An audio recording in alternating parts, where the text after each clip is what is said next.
Klabu ya Wekundu wa Msimbazi imeendelea na harakati za kuimarisha kikosi chake kwa kuwania beki wa kulia Blaise Kouassi. Nyota huyo ameibuka kwenye rada za Wekundu wa Msimbazi kutokana na uwezo wake wa kupanda na kushuka, lakini pia kwa kasi pamoja na kutengeneza nafasi kupitia crossi zenye usahihi mkubwa akitokea pembeni. Sasa Simba Sport Club imezama moja kwa moja kwenda kumtafuta Kapombe kwenye mbavu ya kulia.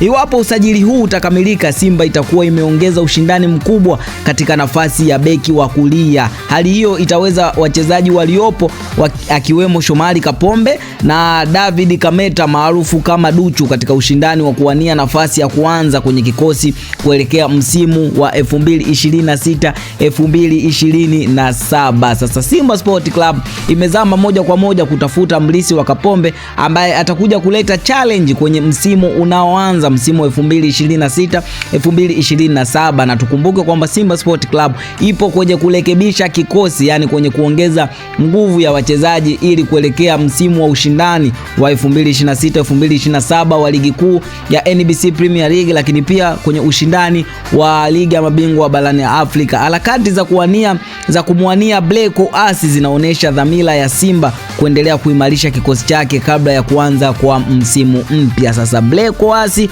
kutua ndani ya Wekundu wa Msimbazi na kuwa moja kati ya warisi wa Shomari Kapombe pale Msimbazi. Sasa ukiachana na Blaise Kouassi, je, Simba Sport Club wataongeza nguvu kwa nani? Taarifa za usajili zote utazipata hapa Tubone Media. Hakikisha umesubscribe na kubonyeza alama ya kengele. Ukifanya hivyo, moja kwa moja utakuwa umejiunga na familia hii ya michezo na burudani na utakuwa mtu wa kwanza kupata taarifa za kimichezo kutoka kwetu. Hii ni Tubone Media na mimi ni Tubone. Hadi wakati mwingine, keep watching.